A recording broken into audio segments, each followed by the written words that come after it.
Grimora. I swear I heard it breathe.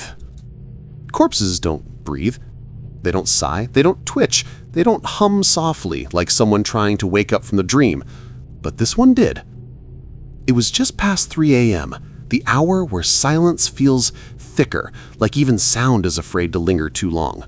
I was in the embalming room of St. Jude's Funeral Home, a squat brick building on the edge of town that looks harmless during the day, but feels like a mausoleum at night. That's my shift. Night attendant. Keeper of the quiet. The air in there always smells faintly of formaldehyde and cheap lemon disinfectant, and the hum of the refrigeration units blends into your heartbeat after a few hours. I used to listen to podcasts or music to stay sane, but after the first few weeks, I stopped. You start hearing things in the static, whispers that sound too much like names. So now I just talk to the bodies. Yeah, I know how that sounds, but when you're surrounded by the dead long enough, silence becomes the real threat. That night was supposed to be routine. A storm outside had knocked out part of the neighborhood power grid earlier, so the lights flickered occasionally. Nothing new. We'd gotten a new arrival that evening, a man in his 50s. Heart attack, according to the report. I hadn't even started the prec yet, just zipped him into one of the new body bags and rolled him into the storage bay. It's strange, the kind of detachment you build working this job. You stop seeing faces, you start seeing tasks. So when I heard it, the soft, wet inhale, I didn't even look up right away. I thought it maybe was the refrigeration system struggling again, but then I heard it again, louder, longer, rhythmic. Someone breathing. I froze mid-step. The sound came from the far corner, the newest arrival. The body bag was puffing slightly, expanding and deflating like a sleeping person's chest. I know what you're thinking. It had to be gas, right? Air trapped in the lungs post-mortem release. Happens sometimes. But this wasn't it. This was too steady, too deliberate. I unzipped the bag halfway, and the smell hit me first. Cold, metallic, and sharp. Then came a faint wisp of condensation, like breath meeting chilled air. My heart stuttered. I pulled the zipper all the way down. Nothing. The man lay there pale and still, eyes stitched, mouth sealed, chest flat. No movement, no breath, no explanation. But there was something else. A faint mist lingering above his body, slowly swirling toward the ceiling. It almost looked like smoke from a candle just blown out. I touched the man's forehead. He was colder than he should have been. Not room temperature cold, but freezing, like ice had crawled under his skin. That's when the lights flickered again. Only this time, they stayed dim. The shadows stretched longer than they should have, reaching the walls like arms. The air felt heavy, pressing down on me, forcing every breath to come shallow. I backed away, trying to calm my breathing. My brain went through every rational possibility. Maybe the generator surge, maybe carbon dioxide buildup, maybe fatigue. I told myself I was fine, that the body was fine. That's when I noticed the condensation marks on the inside of the body bag, a faint oval pattern, like a breath had fogged it from the inside. My throat went dry. I sealed the bag again, forcing my hands to stop trembling. I tried to laugh it off, told myself, "You've been awake too long, Eli, you're seeing things."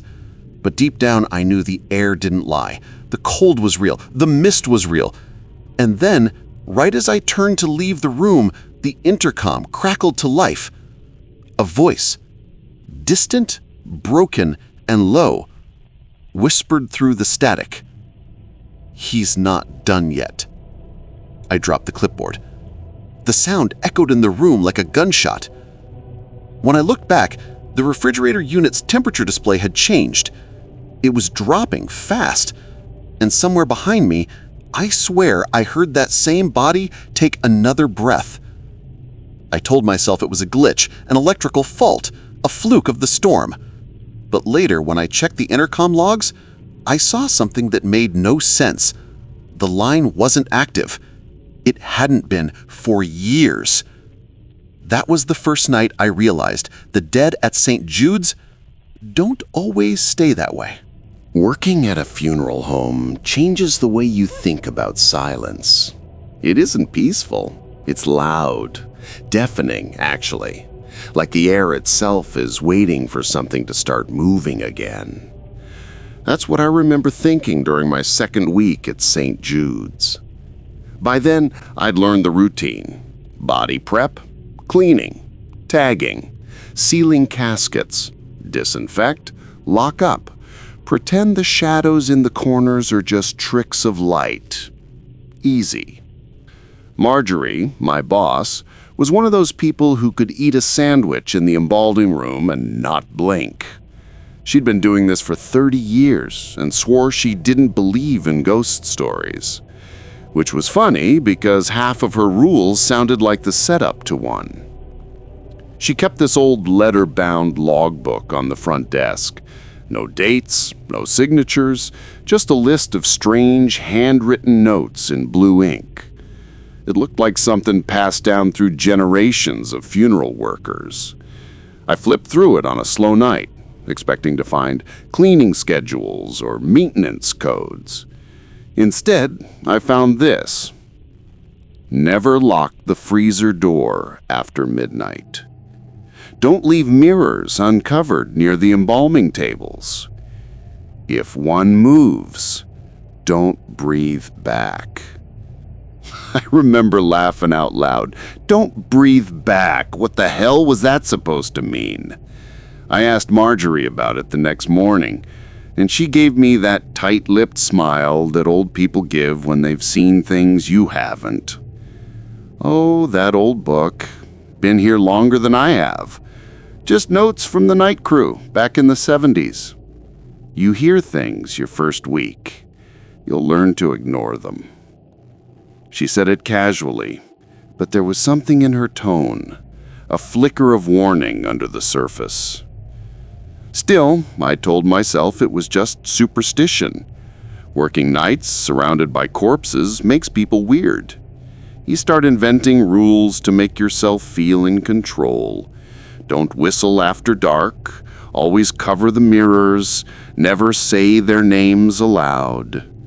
Little rituals to make fear seem like a system.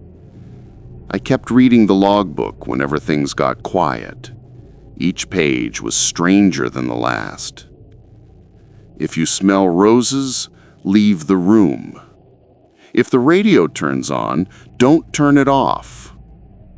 Don't respond when they call your name from the freezer. Who writes that stuff? The weirdest part, some of the rules were written over each other, like different people had updated or crossed them out through the years.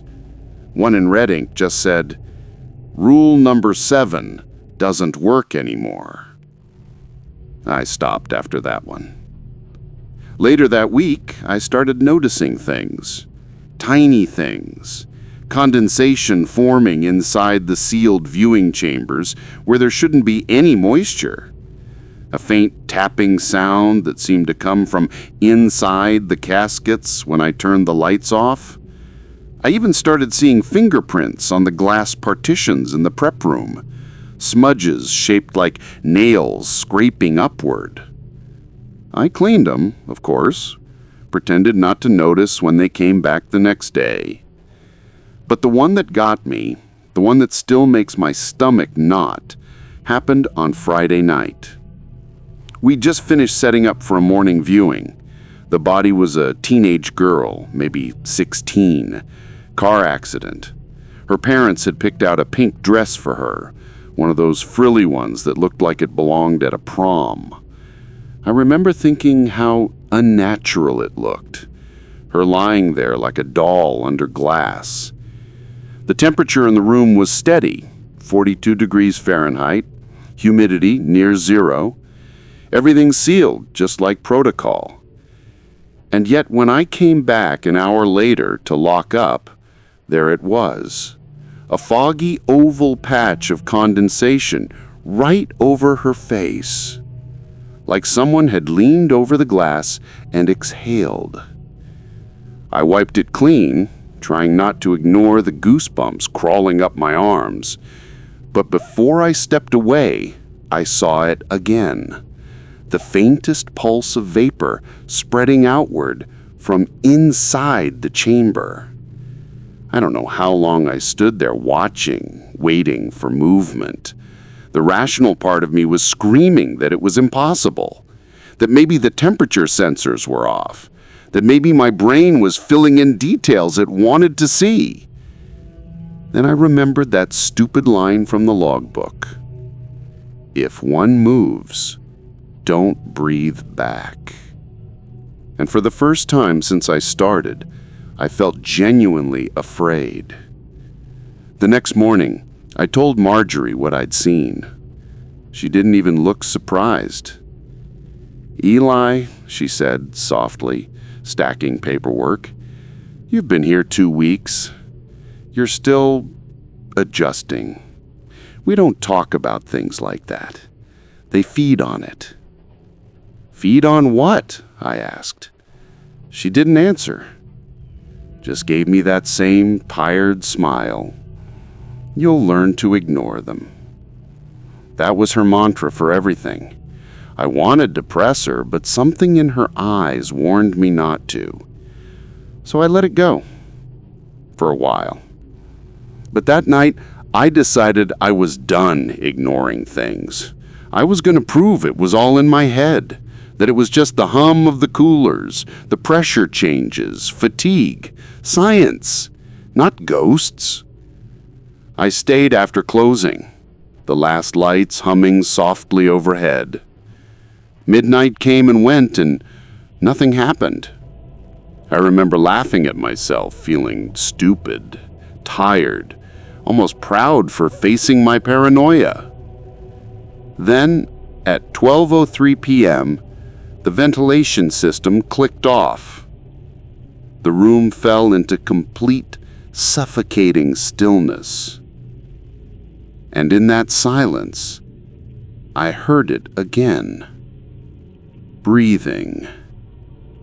2 sets this time. One slow and steady, the other matching mine. I told myself not to move, not to breathe back. But when I finally exhaled, something in the dark exhaled with me, right behind my ear. I used to think I'd gotten used to the faces. The pale, silent expressions that scared up from the embalming table didn't scare me anymore. Not after months of working the night shift at Locke Hale Funeral Home. Death, like bleach or cold coffee, eventually becomes part of the background. But Aaron Hale changed that. He came in on a Wednesday, 32 years old, fatal car crash on Route 9, no family nearby. Just a clipboard note, body released to Lockwood for holding until next of kin responds. The kind of case that usually meant long nights, lots of paperwork, and silence. Except there was something wrong the second I saw him. His skin wasn't waxy yet, no discoloration. The coroner's paperwork said he'd been dead for over 24 hours, but he looked like someone asleep after a bad hangover. When I adjusted the light table, I thought I saw a faint shimmer across his closed eyes. Condensation. I leaned in. There it was again. Moisture collecting on the inside of the eyelids. That shouldn't be possible. I told myself it was room humidity. The new cooling unit sometimes acted up, and it wasn't unusual for condensation to gather on the metal. But not under the skin. That night, I prepped him for embalming. Scalpel, cannula, pressure valve, the normal rhythm of the job. I told myself the routine was safe, that I knew what I was doing, but my hands wouldn't stop trembling when I inserted the trocar. His muscles tensed, just for a moment, but enough to feel the resistance shift under my fingers. I froze. The silence pressed in like a weight. Somewhere behind me, the refrigeration unit coughed and groaned. Then I heard it, A sound so soft I thought I imagined it. A sigh. I stepped back. His chest didn't move. I waited. 1 second. 2. 5. Nothing. I told myself it was air escaping from the incision. That's what it had to be. Bodies release gas. Sometimes they twitch. Sometimes they hiss. It's not life, just chemistry. Still, I couldn't shake the feeling that Aaron was fighting something. So I set up my phone on the supply shelf, just to be sure, just to prove to myself that I wasn't losing it like the others who'd quit after a few weeks. For the next 6 hours, I worked around him. Paperwork, sterilizing, replacing solution tanks. Every few minutes, I caught myself glancing at his chest. Still. At 3:14 a.m., the power flickered. When the lights came back, I could have sworn his lips were parted wider than before. When my shift ended, I packed up and went home. I almost didn't check the footage. Almost. But when I hit play, the air went cold. On screen, I saw myself leaving the room at 5:57. As soon as the door clicked shut, Aaron's chest rose, a deep, deliberate inhale. Then again, slower, weaker. His fingers twitched. His head tilted, like he was straining to listen. I dropped my phone. The video looped silently over and over, that same motion, the chest lifting and falling.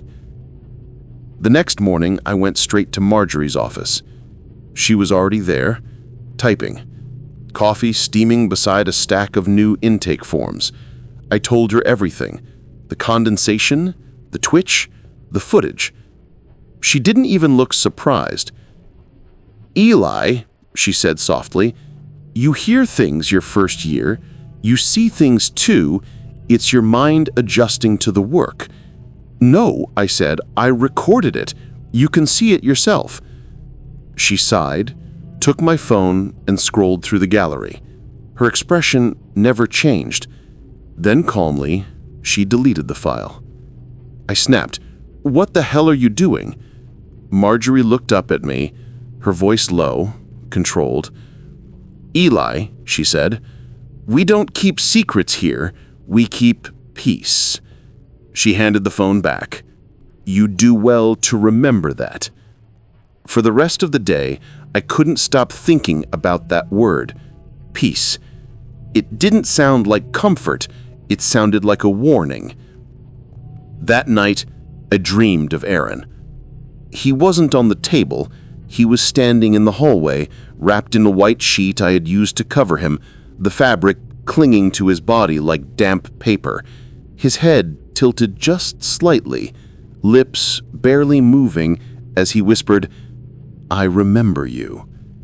When I woke up, my room smelled of disinfectant and formalin. I didn't sleep the next night.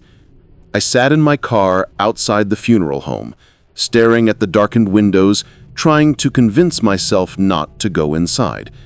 The rational part of me said this was stress, sleep deprivation, guilt from working too close to death for too long. But another part, the part that couldn't forget the way his chest had moved, whispered that something was waiting. When I finally went inside, the embalming room felt heavier, colder. I checked the temperature gauge, 38 degrees, normal. Then I looked at the stainless steel drawers. One was open. The nameplate read A. Hale, and the slab was empty. For a moment, I thought I was going to faint. My breath came out in short bursts, fogging in the air. I turned slowly toward the doorway, half expecting to see Marjorie, or worse, him. Instead, there was only silence. I backed away from the drawer, trying to convince myself it was a mistake. Maybe someone had moved him for processing or into the freezer, but when I checked the logbook, no one had signed in since me. Just 2 words scrawled in the margin in handwriting I didn't recognize. Don't breathe back. And I swear, as I stood there, the air behind me shifted, like someone was breathing in. The cold air deepens. The faint sound of footsteps echoes down the hallway. Eli realizes he's not alone, and that the thing in the room doesn't want to rest. I didn't realize how loud silence could get until that night. The kind of silence that swallows you whole, presses against your eardrums, and makes you think the world itself is holding its breath. The funeral home was supposed to be still. It was supposed to be predictable. But that night, it felt alive. When I walked in for my shift, everything looked the same. Too clean, too polished, too dead. Marjorie had gone home hours ago, leaving me alone with the hum of the refrigeration units and the faint chemical tang of formaldehyde that clung to everything like static. I told myself I was fine, that Aaron Hale's missing body had a reasonable explanation, maybe a paperwork mistake, a misplacement, a transfer. Except I'd checked every drawer.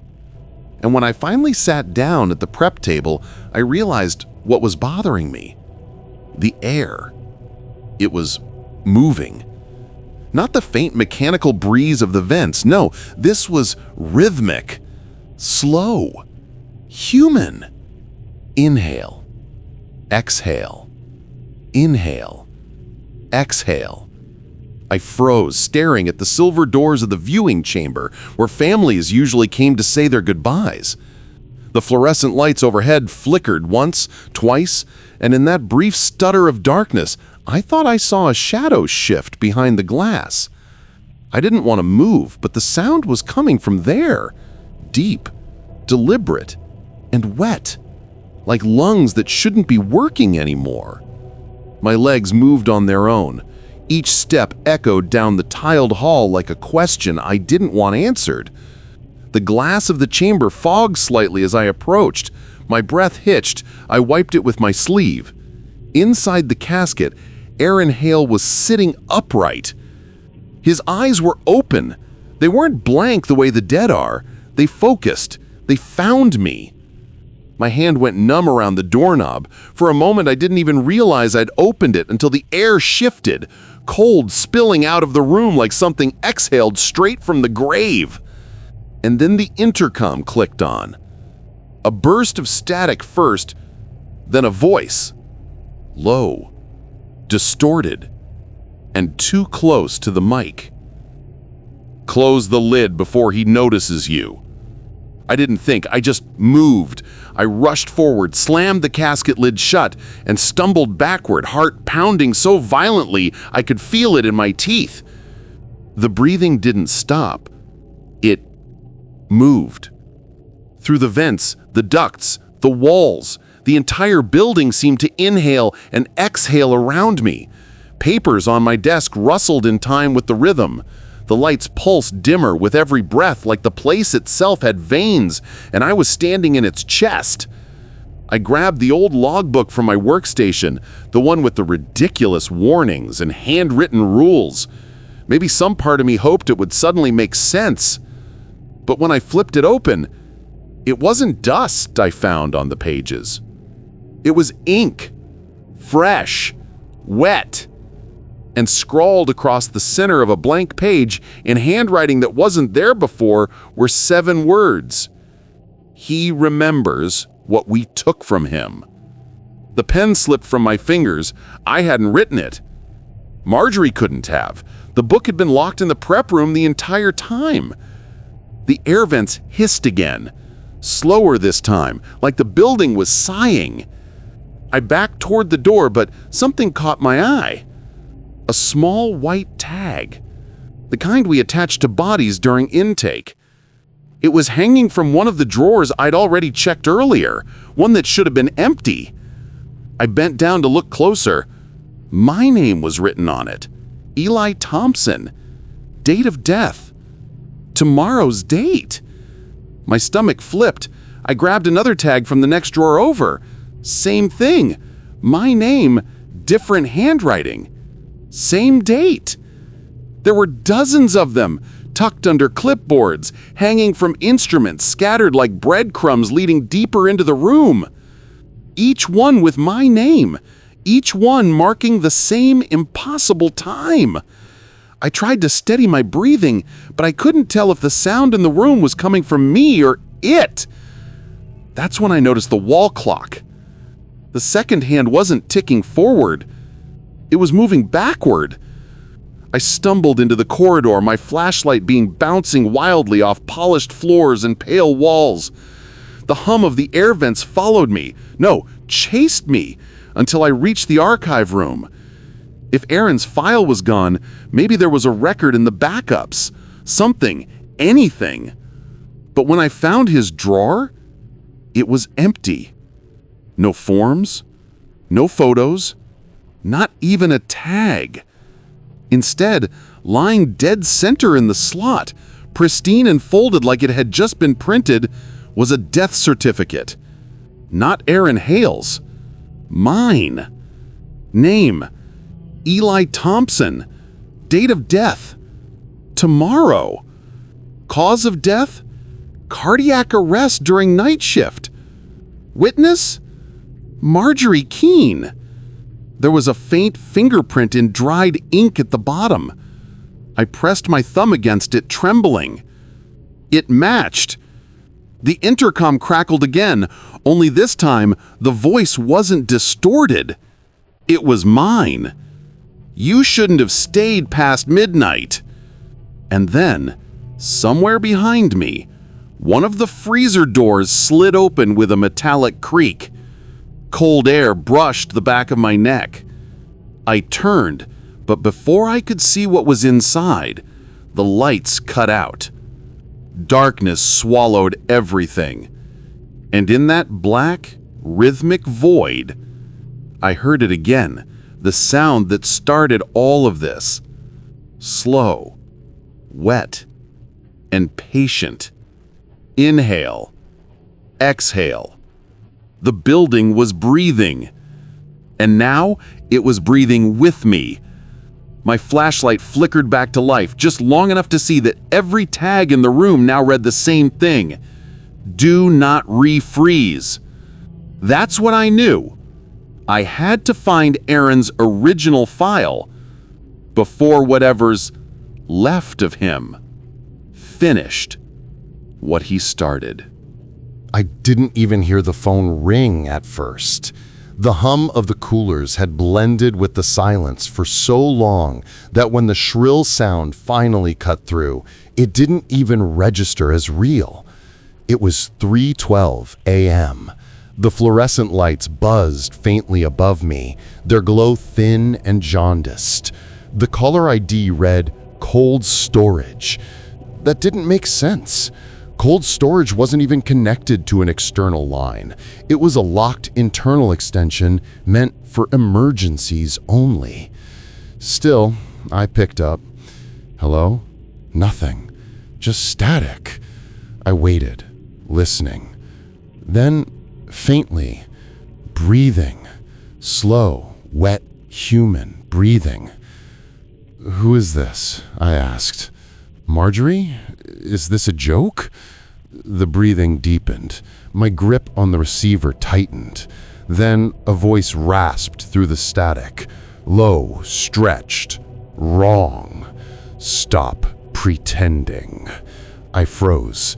The line went dead, but the words didn't stop. They lingered, as if they'd been whispered inside my skull instead of through the phone. The lights flickered once, twice, and then the power surged so violently that every cooling drawer in the morgue slammed open at once. The sound was deafening, metal crashing against metal, the thud of drawers hitting their stops, the faint hiss of air rushing out. The whole room exhaled. My instinct was to run, but where? This was my space, my world, the only reality I trusted, and now it was breathing, creaking, whispering like it had lungs. I forced myself forward, step by step, toward the freezer door. It stood slightly ajar, a white rectangular mouth. Frost curled out of it like smoke. Inside, the cold bit at my face, but something was off. The scent. The air wasn't sterile. It was warm, humid, faintly metallic. And sitting on the empty slab in the center was my phone. Screen on, camera app open, recording. I picked it up, confused. I never used my phone during shift. It was always in my locker. But this one was running a live video. The timer read 004322. My hand shook as I hit play. The feed showed the embalming room. This same room from a corner angle. I saw myself sitting where I had been an hour ago, staring into space. Then the me on screen looked directly into the camera and said in a voice that wasn't mine, "Stop pretending." The voice was deeper, hollow, soaked in static. The camera tilted slightly, like something unseen had moved closer. The version of me in the video smiled faintly and whispered again, "You're not keeping them company. They're keeping you." I dropped the phone. It clattered against the metal floor and kept recording, showing nothing but my boots as I backed away. That's when I heard the outer door open. Marjorie's voice called from the hallway, strained and trembling. "Eli." When she stepped into the light, I barely recognized her. Her face looked drawn, colorless. Her lipstick smudged like she'd been crying. She was still in her night clothes. "You shouldn't have answered," she said softly. I wanted to shout, to demand answers, but my throat was tight. "What the hell is happening, Marjorie?" She looked at the open drawers, at the phone, then back at me with a kind of exhausted pity. "This place doesn't prepare the dead. It keeps them company until they forget." The words hit me like a collapse. "What are you talking about? I'm not..." But I stopped. My breath caught, because she wasn't looking at me anymore. She was looking through me. Sometimes it takes weeks, sometimes months, but they always realize it right before sunrise. I looked down at my hands, trembling, pale, too pale. The veins beneath my skin were faint and bluish, like they'd been drained. "No," I said, stepping back. "No, I was hired. You called me for the night shift. I filled out paperwork. You..." "I don't remember hiring anyone," she said quietly. "And I don't think you do either." Behind her, the lights began to dim one by one, stretching the shadows until they swallowed half the hall. The hum of the coolers deepened again, rhythmic, steady, breathing. A noise echoed from the freezer. The phone I dropped was still recording. From the speaker, I could hear my voice again. "I remember you, Eli." Aaron's voice. The same cadence, the same faint rasp. I stumbled backward, pressing against the cold drawers for balance, and felt one shift beneath my palm. It wasn't empty. The tag on the drawer read E. Fisher.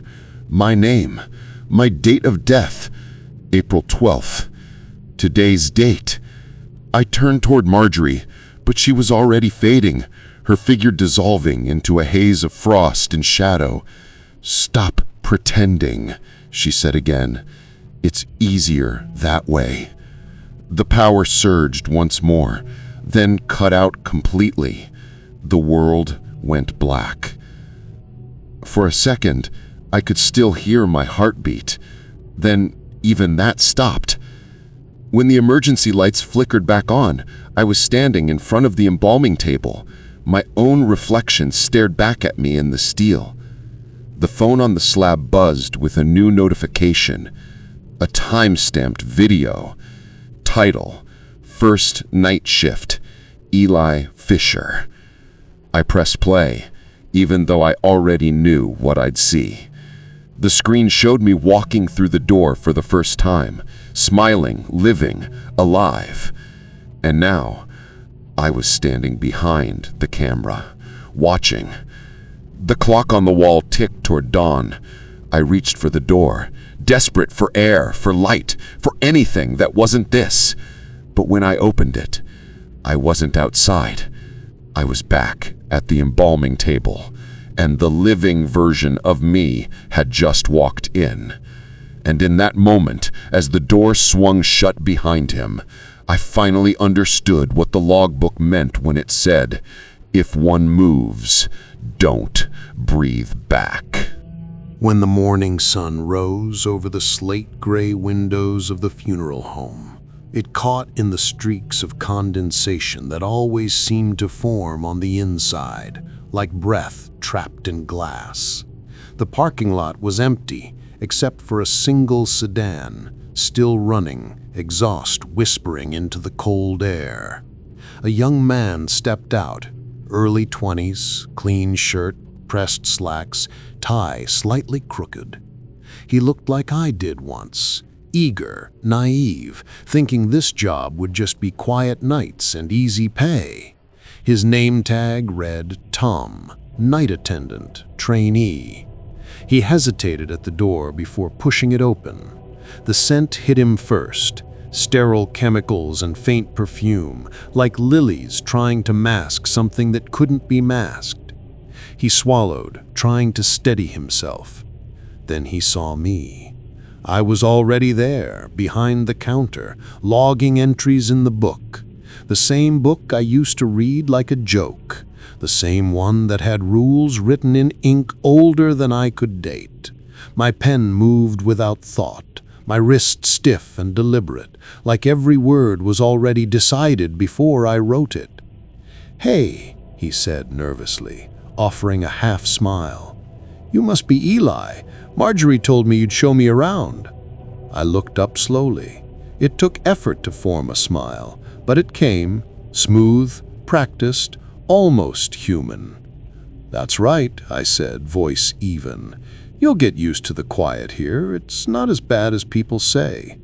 He chuckled, shifting his weight. "I don't know, man. This place is kind of creepy." I nodded once, eyes drifting toward the back hallway, where the hum of the refrigeration units pulsed in time with something else. A slow inhale, a slower exhale. "You'll stop noticing after a while," I said. We walked through the embalming room, the viewing chamber, the office, all spotless, polished, in perfect order. No trace of the chaos that had once lived here, no sign of what I'd done or what had happened to me. Everything gleamed under the humming lights, but beneath that hum, the air carried something faint, wet, rhythmic, alive. He stopped when we passed the freezer door. "What's that sound?" I paused beside him, listening. The breath behind the metal was steady, familiar, comforting even. I placed my hand on his shoulder. "Best not to think about it," I said softly. "You'll learn." He gave a nervous laugh. "Right. Any other rules I should know?" I turned to him fully, meeting his eyes for the first time. My tone stayed light, almost teasing, but the words came out colder than I meant them to. "Don't answer the phone after midnight." He blinked, unsure if I was joking.